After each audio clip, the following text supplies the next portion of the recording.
বাংলাদেশের টি-20 বিশ্বকাপ দল কেমন হবে সেটা নিয়ে ছিল নানা জল্পনা কল্পনা। সবকিছুর অবসান ঘটিয়ে মঙ্গলবার দল ঘোষণা করে BCB. 3 opener, middle order batter, spinner, pacer রয়েছে দলে। কন্ডিশন বিবেচনায় পেস আর স্পিনে ভারসাম্য রেখে একাদশ সাজাতে পারে টিম ম্যানেজমেন্ট।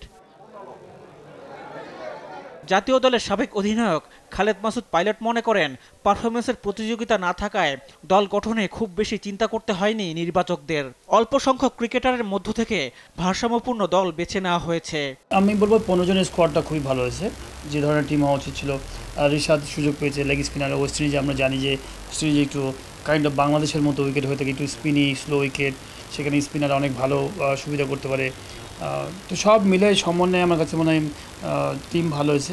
ইনজুরির কারণে বিশ্বকাপ খেলা নিয়ে কিছুটা অনিশ্চয়তা থাকলেও তাসকিন আহমেদকে করা হয়েছে সহ অধিনায়ক। বিসিবি ভেবেচিন্তেই এই সিদ্ধান্ত নিয়েছে বলে মনে করেন পাইলট। কোনো কারণে শান্ত যদি একটা খেলা মানে আপনি যদি ইনজুরিতে পড়ে, তাহলে ভাইস ক্যাপ্টেন শান্ত অটোমেটিক চলে যায়। হয়তো অন্য কেউ করতে পারে, সিনিয়র প্লেয়ারও করতে পারে, কিন্তু তাসকিনকে ক্যাপ্টেন্সি করতে হবে। তাসকিনের এক্সপিরিয়েন্স কী বলে, তার রেকর্ড কী বলে, তার রেকর্ড কিন্তু রিসেন্টলি কিন্তু ঢাকা টিমে কিন্তু ক্যাপ্টেন্সি করেছে। ঢাকা টিমের রেজাল্ট ভালো ছিল না বিপিএলে।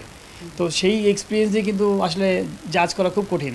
তো আমার মনে হয় যে আসলে অপশনস ছিল না যে ভাইস ক্যাপ্টেন কী হবে। তো বাট আমি মনে করি যে সাধুবাদ জানাই তাসকিনকে, যে অ্যাজ এ সিনিয়র প্লেয়ার অনেকদিন ধরে ক্রিকেট খেলছে, সে ডিজার্ভ করে।